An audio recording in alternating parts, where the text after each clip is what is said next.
Добро утро! Много се радваме да ви видим. Почва лека по лека да се повдига бъз в залата и в нашите зони. Така че чака ни много як ден и ние сме супер excited. Окей, ще се опитам да не го правя това. И ние сме много развълнувани да видим всички вас тук. За втора поредна година правиме Creative Buzz, с който се опитваме да съберем цялата творческа дигитална индустрия в България. Но преди да влезем малко повече за това, ще ви кажем, че това невероятно готино нещо се случва благодарение на колосалните усилия на тук-там, които са основните организатори на Кошер и Creative Buzz в Кошер. И на нашите скромни приноса на тези двама скромни люди пред вас. Стани и Марто от Chase the Cloud и TDB Play, които всъщност сега сме си го взели при сърце това нещо и се опитваме да докараме интересни хора, да правим интересна готина програма и да ви забавляваме много и да надучите нови неща и да се запознаете с много нови хора. И така. Аз тотално не следвам нашия сценарий. И аз се чуда къде е моето кил и къде да влезна. Но имаме сценарий, това беше много важно да имаме сценарий, имаме такъв. Ето, показваме ви. Не лъжа. Добре, започваме малко закъснение, но ще компенсираме от към обедната почивка, така че всеки един от лекторите, от гостите, които ще бъдат днес тук, ще си получи цялото време и внимание. Имаме и няколко партньорства, за които е важно да кажем. Разбира се, имаме домакин, Интерекспо център. Едно локация, с която аз съм така много интимно свързан през годините, правейки различни събития. Се радвам да го видя и тази година пълен за Кошер, не в четвърта и пета зала, в по-големите първа и втора, с всъщност по-голям брой участници в Creative Buzz и като лектори и на тази сцена и на Idea Lab, и като брой служители в Индия в експозоната. Вдигнахме си левел. Вдигнахме го левела, костваше неизвестни усилия и енергия, но това си е за нас. И другия партньор, освен ние тук на сцената, имаме и вие в публиката на живо, имаме публика онлайн, до която достигаме благодарение на Streamer.bg. Да, хора онлайн, здравейте! Много се радваме, че ни виждате, защото ние вас не. Искаме да благодарим и на Electric Me, които може да видите отвънка и да запознаете с тях, си говорите с тях, защото те направиха тая готина сцена с неща, които се движат и изключително трудно. Ние днес ще се опитаме да я управляваме, да ни се получи. Но готините визии, които ще видите на тази сцена и на другата сцена, всъщност са благодарение на Electric Me, така че благодарим им за тяхното участие. И така, две думи за Creative Buzz. Може би много от вас са били миналата година и имат някаква идея какво е Creative Buzz. Тези, които не са били миналата година и не знаят какво е. Creative Buzz е сега a little bit self-patent show. Най-голямото събитие за творческа индустрия. Добре, може не знам дали сме най-голямото, но изглеждаме като да сме най-голямото. За творческа индустрия, какво значи творческа индустрия? Ние си представяме гейминг, анимация и creator economy. Други хора, може би други неща си представят, но това е нашия фокус днеска. Да, Майкил. Много пъти обяснявам какво е Creative Buzz и на медии, и на партньори, и на голяма част от лекторите, участниците. И всъщност аз ще ви разкажа за мен какво е Creative Buzz. Миналата година се запознах с един симпатяга, казва се Андрей Андров, Анди от студио Юнак. С когато се запознахме, му казаха, ще правим едно нещо, що не дойдеш. Той тук е такова голямо изложение, ние малка фирма, нямаме пари, не знам си какво е. Аз казвам, спокойно, имаме инди зона, предвидели сме го, измислили си го, заповядай там. Аз тук нямам неща, не съм ходил на експо, просто ела. Дойде, направи си едно малко щанче, 2 месеца по-късно ми каза, най-големият ми клиент и още един нов клиент от там, супер много контакти, интересни, тези лекции ми бяха супер полезни.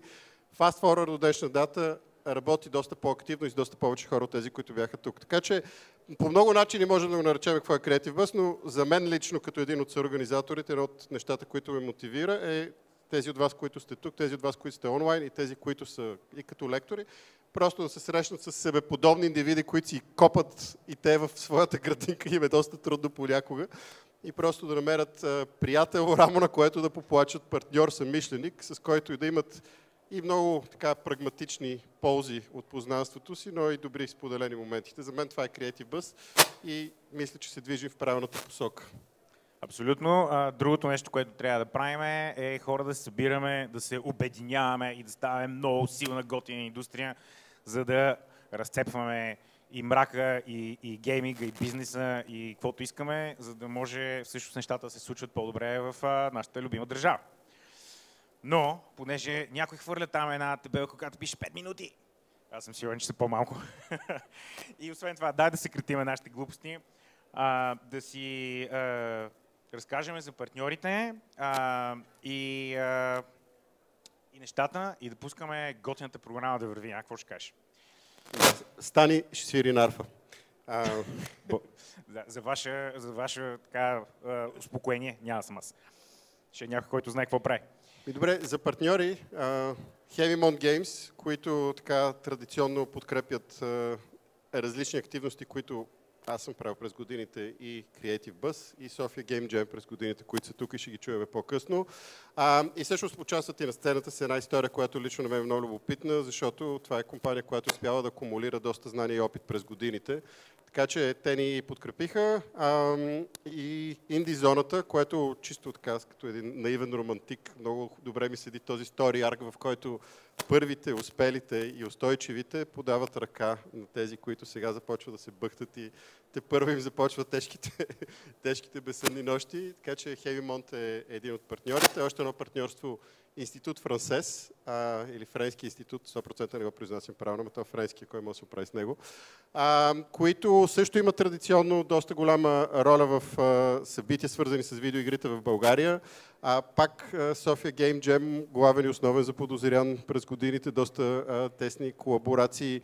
Отделно, знаете, някои от най-големите компании в България, които оперират света на видеоигрите, са с френска нишка, Ubisoft, GameLoft и Chibi Phoenix, и горе-долу сме 50% от хедкаунта на хората в гейминга в България, даже 60% сигурно имат отношение към Франция, така че те са тук с нас. Имаме една много интересна история в програмата по-късно днес, която пак е френска нишка с една изключително успешна игра, RoboQuest.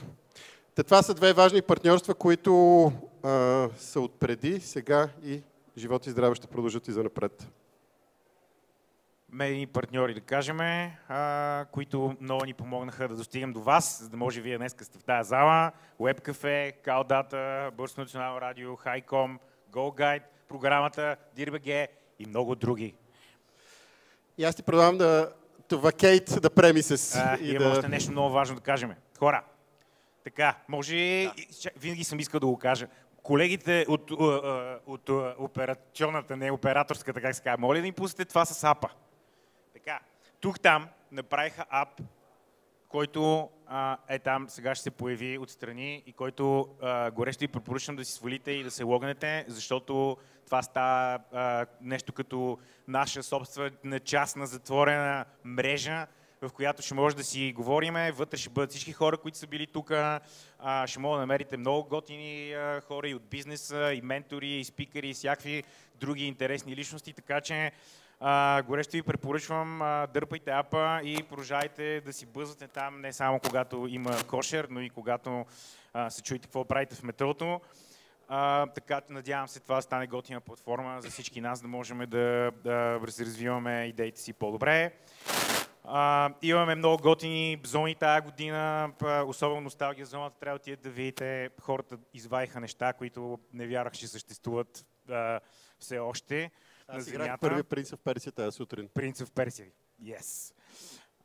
И най-важно нещо, което трябва да ви кажа е, че до вечера, след 7 часа, имаме колосално after-party в Карусел и се надяваме да видим и всички ви. Обедете се и на вашите приятели и направо да се разцепиме, защото ние лично нямаме търпение да, как се каже, да отпуснем парата след този невероятен ден, който ни предстои. И тук вече мисля, че може да се махнем от сцената. И само едно последно нещо. Имаме втора сцена, която има теми от Creative Buzz и това е Idea Lab. Тя е малко по-надолу. Ако не сте ги проверили предварително онлайн, сърдечно ви съветвам и подканвам да го направите. Имаме няколко неща, които са супер полезни по отношение на Game Publishing и Game Funding. И то бих казал в формат, в който по-скоро до момента аз лично не съм виждал подобен в България. Така че ако правите игра или искате да правите игра или искате да разберете от хората, които са се мъчили actually да го направят, може да го направите. И това беше последния анонс. Малко по-надолу е залата и разбира се и в апа може да видите цялата програма. Най-хубавият момент за вас. Тия двама господа ще се махнат и ще дадат сцената на най-яката, най-готината и най-успешната Игрит. Заповядай да разкажеш малко повече себе си.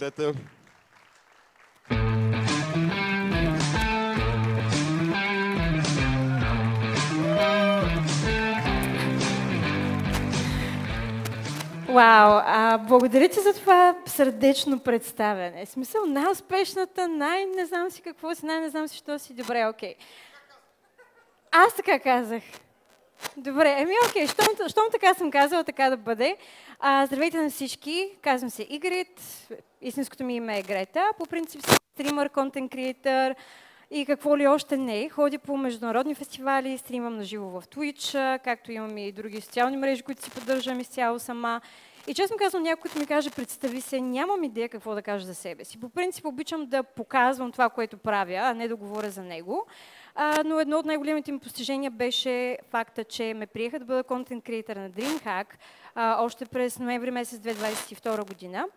И от тогава общо взето 2 пъти на година ходя, провежда се в Швеция и който има желание може да провери. Уникален гейминг фестивал е с уникални хора и още по-уникална атмосфера.